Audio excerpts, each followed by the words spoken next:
The morning light barely touched my kitchen in Queen Anne. A pale gray mist wrapped itself around the windows, swallowing the skyline like it had something to hide. The Space Needle was only a shadow, half there, half gone, much like the life I'd been living since retirement. My coffee sat untouched on the counter, cold and bitter, mirroring the hollow taste that had lived in my mouth for months. Silence had become my routine companion. After 40 years working in the library, surrounded by whispered pages and borrowed stories, I thought I understood quiet. I didn't. This silence pressed inward, heavy and unkind, filling spaces I didn't know could ache. The phone lit up on the counter. Tyler. My son's name glowed like a question I was afraid to answer. I stared at it longer than I should have. My hands trembled, and that alone made me angry with myself. Mothers shouldn't shake when their children call. I answered anyway. "Hello, Tyler?" My voice sounded thin, like paper that had been folded too many times. "Hey, Mom." Behind his words came laughter, clinking glasses, music, soft jazz, expensive and effortless. It was the sound of a life polished smooth, a life I no longer recognized. "I wanted to tell you myself," he said quickly, "before you saw it online." "Tell me what?" My chest tightened. "We got married yesterday at the Lake Washington estate." Yesterday. The word struck like a quiet blow. My eyes drifted to the small calendar taped beside the fridge. The wedding date, still undecided, he had told me, was circled 3 months in advance. I'd bought a navy silk dress, simple, respectable, something that wouldn't embarrass him. It was still hanging in my closet. "You got married?" I whispered. "Yes. We kept it small," he said, rehearsed and smooth. "Intimate.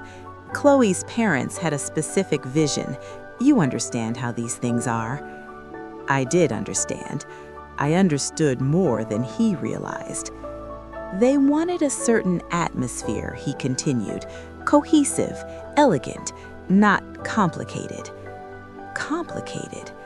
I thought of the nights I worked double shifts at the university library, the winters I wore the same coat so he could have new shoes, the night his father died on this kitchen floor, and I held Tyler until sunrise, promising him he'd never be alone.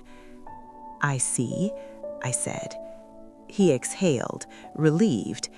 Then came the real reason for the call. "There's just one issue," he added casually, "a timing problem. Chloe's parents had a small hiccup with their accounts. Nothing serious, just frozen temporarily." My stomach sank. "The venue needs final payment today. $65,000. He told them you'd help us just until things clear." $65,000. The exact amount sitting in my retirement account. "You can wire it, right? It's urgent." I closed my eyes. That money wasn't extra. It was my future, my safety net, the difference between independence and begging. I opened the email he'd already sent. Luxury letterhead, perfect formatting, a beautiful bill for a wedding I wasn't worthy enough to attend. "I'll look at it," I said quietly. "Thanks, Mom," he replied, warm now. "We're boarding for Maui." The call ended. I stood alone in my kitchen as the mist outside began to lift. Morning had arrived, but it felt like night. I walked into the living room and sat in my late husband's chair. The house felt too big, too empty. Photographs lined the mantel. Tyler graduating, Tyler smiling beside Chloe, Tyler at parties where I'd been seated near the kitchen doors. I had mistaken distance for maturity, coldness for success. The dress still hung in my closet, untouched. I opened my laptop again and stared at the number on the screen. $68,412. If I paid, I'd have almost nothing left. For the first time, a question surfaced, quiet but dangerous. When did love become a transaction? Outside, rain began to fall, and somewhere between the sound of it hitting the roof and the echo of his words in my ears, something inside me began to shift.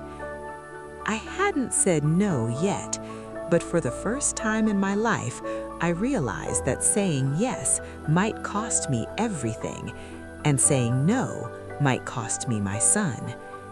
The email stayed open on my laptop longer than the screen dimmed. $65,000, typed cleanly at the bottom, as if beauty could soften the cruelty of the number.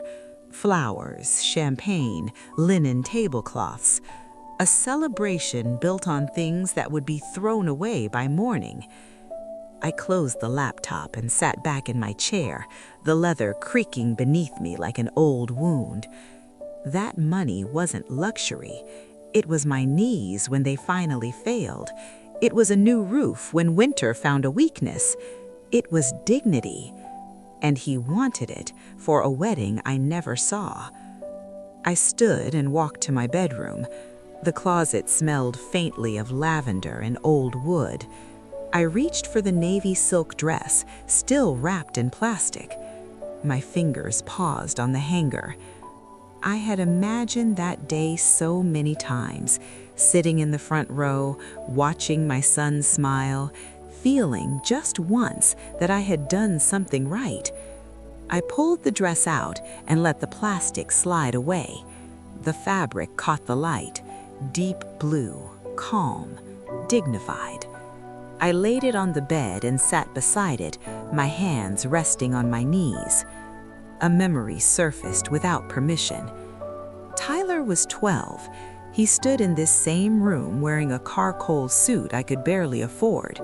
I had worked extra hours for weeks, library shifts at night, cleaning grease from a diner vent until my arms shook. When he looked in the mirror, he turned to me with tears in his eyes. "You're the best mom in the world," he'd said. I wondered where that boy had gone. The phone vibrated. A text. "Mom, did you do the transfer yet? The planner's freaking out. Please hurry." "No, how are you?" "No, I'm sorry you couldn't be there." Just urgency, pressure. I walked back to the kitchen and poured the cold coffee down the sink. It disappeared instantly, swallowed without protest. I wished my feelings could do the same. Another memory rose, uninvited. The engagement party 6 months earlier, Chloe's parents' estate, marble floors, crystal lights. I had been guided to a small table near the kitchen doors, hidden behind a large fern. "It's quieter here," Evelyn said, smiling tightly.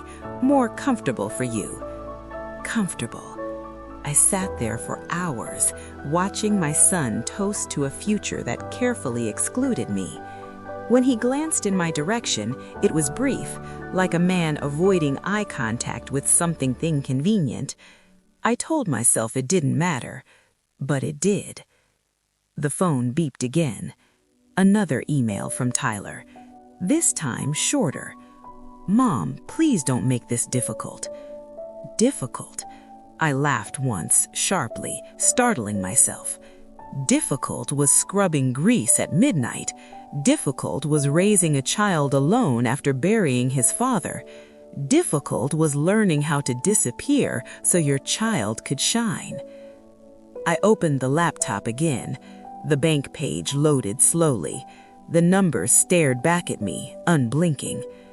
If I paid, I'd survive, but barely.